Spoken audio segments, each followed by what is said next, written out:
গত 6 ফেব্রুয়ারি ঢাকা আরিচা মহাসড়কে নিহত এমসি নাসির উদ্দিনের মর্মান্তিক সড়ক দুর্ঘটনায় ট্রাক চালককে গ্রেফতার করে আইনের আওতায় এনে সর্বোচ্চ শাস্তির দাবিতে আজ সকাল 10টায় বাসস্ট্যান্ড এলাকায় মানববন্ধন কর্মসূচি পালন করা হয়। কর্মসূচিতে সর্বস্তরের জনগণ উপস্থিত ছিলেন। উক্ত মানববন্ধনে বক্তব্য রাখেন প্রান্তিক জনমানুষের নেতা মানিকগঞ্জ জেলার সাবেক কৃষক দলের সাবেক সভাপতি মোহাম্মদ তোজাম্মেল হক তোজা। আরও বক্তব্য রাখেন Bangladesh medical technologist association Manikganj জেলা শাখার সাধারণ সম্পাদক চঞ্চল চৌধুরী, অ্যাসোসিয়েশনের সহ সভাপতি বেলায়েত হোসেন, এনপিআই মানিকগঞ্জ জেলা শাখার ব্যবস্থাপক ড মোহাম্মদ ফারুক হোসেন। বিস্তারিত দেখুন মানিকগঞ্জ প্রতিনিধি মোহাম্মদ আল আমিন আহমেদ রোহেলের প্রতিবেদনে। মানিকগঞ্জবাসীদের পক্ষে গত 6/2/2025 তারিখে ঢাকা আরিচা মহাসড়কে ডক্টরস ক্লিনিকের সামনে নিহত এমসি নাসির উদ্দিন এর মর্মান্তিক সড়ক দুর্ঘটনায় ঘাতক ট্রাক চালকের অতি দ্রুত গ্রেফতার করে আইনের আওতায় এনে সর্বোচ্চ শাস্তির দাবিতে আজ সকাল 10 ঘটিকায় বাসস্ট্যান্ড এলাকায় মানববন্ধন কর্মসূচি পালন করা হয়।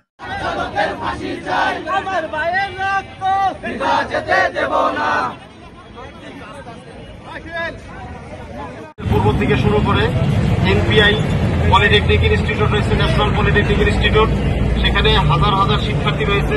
তারাও দেখা যাচ্ছে সম্প্রতি এই রাস্তা পারাপারের কষ্ট পাচ্ছে। আমরা সেদিক দিয়ে আজকে আমাদের এই রাস্তায় ভাই সেদিন নিহত হয়ে গেছে, মারা গেছে সড়ক দুর্ঘটনায়। আমরা সেটার বিচার দাবি করতেছি। একই সাথে আর কোনো নাসির যেন নাসিরকে হারাতে না হয় সেই জন্য প্রশাসনের দৃষ্টি আকর্ষণ করছি। প্রশাসনের সহযোগিতায় নিশ্চয়ই অতি দ্রুত আমাদের এই মানিকগঞ্জে সকল ধরনের নাগরিক সেবা, সকল ধরনের মানুষের, শিক্ষার্থী থেকে শুরু করে বয়সজ্যেষ্ঠ শুরু করে সকলের চলাফেরার জন্য সুযোগ সৃষ্টি হয় সুন্দর মতো। এইটা আমরা দাবি কামনা করছি আমাদের সকলের। উপস্থিত সকল সাংবাদিক ভাই যারা আছেন তাদেরকে দৃষ্টি আকর্ষণ করছি। গত 6/2/2025 এমসি নাসির উদ্দিন যেভাবে মর্মান্তভাবে অ্যাক্সিডেন্টের মাধ্যমে একটা ঘাতক ড্রাইভারের বেপরোয়াভাবে চালকের মাধ্যমে সে যেভাবে মর্মান্তকভাবে যে হত্যাকাণ্ড হয়েছে, আমরা প্রশাসনের কাছে বিশেষভাবে অনুরোধ করব এই নাসির হত্যার বিচার অবিলম্বে হতে হবে এবং ড্রাইভারকে ফাঁসির আওতায় আনতে হবে। এই ধরনের ঘটনা যেন আর না ঘটে সে থেকে সরকারকে বিশেষভাবে অনুরোধ রাখবো।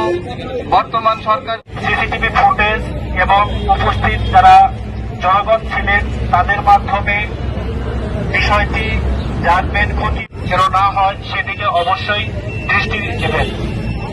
তো এখানে যারা উপস্থিত আছেন তাদের মাধ্যমে আরো বলতে চাই, পরবর্তীতে যাতে এই ধরনের দুর্ঘটনা রোডে না ঘটে সেটা বাস্তবায়ন করার জন্য যে ধরনের পদক্ষেপ নেওয়া প্রয়োজন আপনারা সেটা অবশ্যই নেবেন। আর জানেন মানিকগঞ্জ বাস স্ট্যান্ড অত্যন্ত জনগণে পরিপূর্ণ হয়ে থাকে, সবসময় অনেক মানুষের আনাগোনা থাকে এই জায়গাটায়। তো এই জায়গায় ট্রাক এদিক দিয়ে কিভাবে ঢুকলো সেই বিষয়গুলো অবশ্যই দেখতে হবে এবং পরবর্তীতে এই ধরনের ঘটনা না ঘটুক সেটাই আমরা চাই। আমি সংক্ষিপ্ত আকারে এতটুকুই বলতে চাচ্ছি। নাসির পরিবারের একমাত্র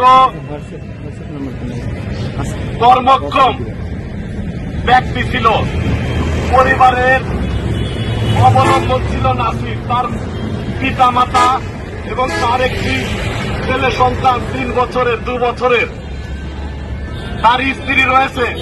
পরিবারের একমাত্র উপার্জনশীল ব্যক্তি ছিল নাসির। তাকে হত্যাকাণ্ড সংগঠিত করে নিহত করেছে।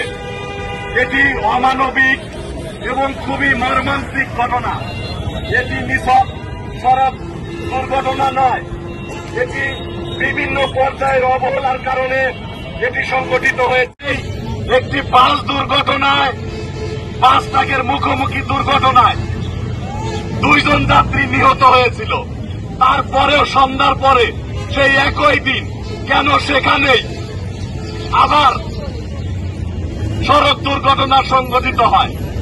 আমি বলার চেষ্টা করছি বাসস্ট্যান্ড এলাকা একটি গুরুত্বপূর্ণ জনবহুল জনপদ।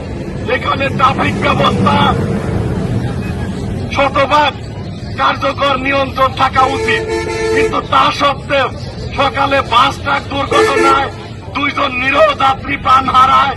আবার সেখানেই কেন সন্ধ্যার পর রাত 9টায় ট্রাক চাপায় মোটরসাইকেল আরোহী নাসিরকে প্রাণ হারাতে হয়। আমরা আর কোন নাসিরকে, আর কোন সাধারণ যাত্রীকে এভাবে সড়ক দুর্ঘটনায় প্রাণ হারাবে, এটা আমরা মানিকগঞ্জবাসী চাই না।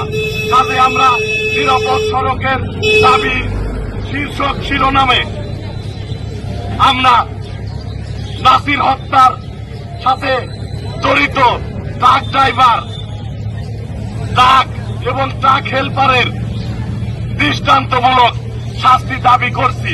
এবং পাশাপাশি ওই দিন সকালে বাস এবং ট্রাকের মুখোমুখি সংঘর্ষে 2 জন যাত্রী প্রাণ হারিয়েছে। আমরা সে ঘটনায়ও সেই বাস চালক এবং তারা ট্রাক চালক এবং ট্রাকের হেল্পার সহযোগী ছিল, তাদের গ্রেপ্তারের জোর দাবি জানাচ্ছি এবং বিচারের মুখোমুখি করার জোর দাবি জানাচ্ছি। আমরা অতীতে দেখেছি এই বাস চালক, ট্রাক চালকরা আইনকে তোয়াক্কা করে না।